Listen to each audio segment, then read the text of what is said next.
have a very interesting story to tell you, just of what God's done in my life and what I know that He's going to do in my life. I have grown up in a church home ever since I can remember. My parents had me in church, and it was never a question. Every Sunday morning we got up, we knew that we were going to church, and at night sometimes my family would have meetings with us, and me and my brother would sit down and we would as a family study the Word. And that's how I came to know Christ, was actually in my home. It wasn't in church. I gave my life to Christ one night when I was just alone at my bedside, just asking Him that He would come into my heart, that He would rescue me from the things that I had learned. But early on in high school, I started experiencing a lot of difficulties within my house. My parents divorced when I was 10, and that was a very rocky season for me. Developed an unhealthy relationship with my mother. She became a best friend rather than a mother, and so I didn't know what it was like to have a mother. And there was a period of separation that I went through with her through that season, and in high school there was a lot of implications for that, just because I was realizing how unhealthy the relationship was that I had, and just a lot of custody issues and fighting between the parents, and I grew to hate any kind of holidays or anything that would come up that would cause my parents to bicker or fight about who was going where, and just ridiculous, feeling like you were caught in the middle of someone else's problem. But between the years of my freshman and sophomore year of high school, I really fell in love with God for the first time. I began to see the depth of the love that He had for us, and seeing the meaning that there was in His Word, and I think part of that was healthy and part of that was unhealthy, because I was trying to serve Him out of obligation. I was trying to serve Him out of the mentality of the church, which says that you have to do all of these things in order to be a good Christian. And the other part, though, was so sincere, just a love for the Father because of the love that He had for me. And I thought I understood at that point the love that He had, but I really didn't, because I got into my freshman year of college, and I learned how much of my faith had been handed to me on this platter. And I realized how much of my faith was based on what other people had told me. And I went into a very different spin on college, where some people would get into drugs and alcohol and this kind of lifestyle. Mine was searching for God, but in my search for God, I fell away, if that makes sense, because I began to see the discrepancies that people have, and all of the fights and concerns over theology and doctrine and who is God really. And I realized how quickly, I thought of Him as a puppet master or some, slave owner or something that He's not. I didn't understand Him anymore, to the point that I had to ask my earthly father to start making some decisions for me, because I couldn't hear the voice of God.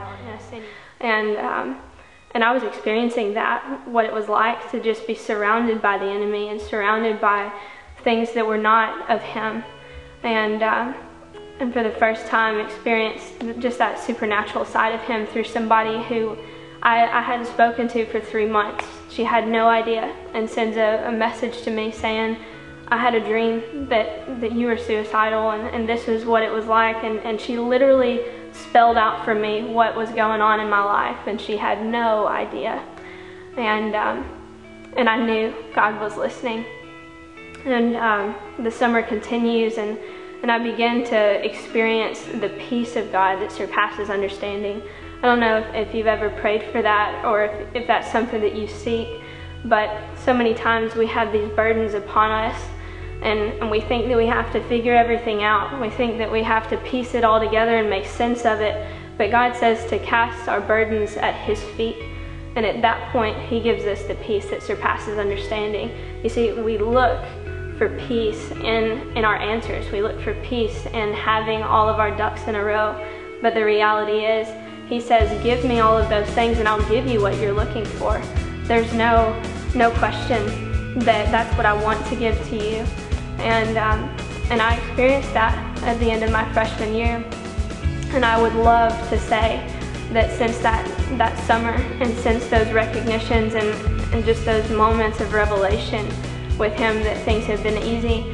But it's very clear in Scripture also that the deeper that you're going with God, the more persecution that's to come, the more that you're going to face. And I have experienced more and more of what it's like to be in fits of depression, or to be in times of loneliness and despair and feeling hopeless. But again, the Word says that our battles are not flesh and blood. It says that though we walk in the flesh, we do not wage war according to the flesh. That our weapons are not carnal or not fleshly in nature, but have divine power to destroy strongholds. We destroy every lofty opinion and every argument that raises itself against the knowledge of God, taking every thought captive and making it obedient to Christ. And that's what I'm learning right now, is to know what it means to listen to the voice of the Father. He comes in the smallest ways sometimes, but sometimes we just need to know what it's like to be still, to know that He is God, and know that He has all of our best interests in mind, to know that somehow in the midst of what seems chaotic and bad and harsh, that He is working all things for the good of those who love Him. And not only that, but to know that He just loves us. He loves us on our good days and our bad days. He looks at us on the days where we are so excited and so ready for His kingdom purposes and ready to do His work. He looks at us the same on those days as He does on the days where we're sitting in bed and we wonder, what am I going to do now? What am I here for?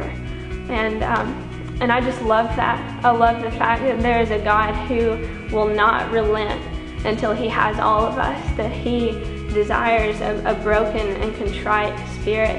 And that's where I'm at right now in my life. I can't say that everything is perfect, that I have everything all together, that I've completely grasped everything that I've just told you, but I know that it's true, and that's my story.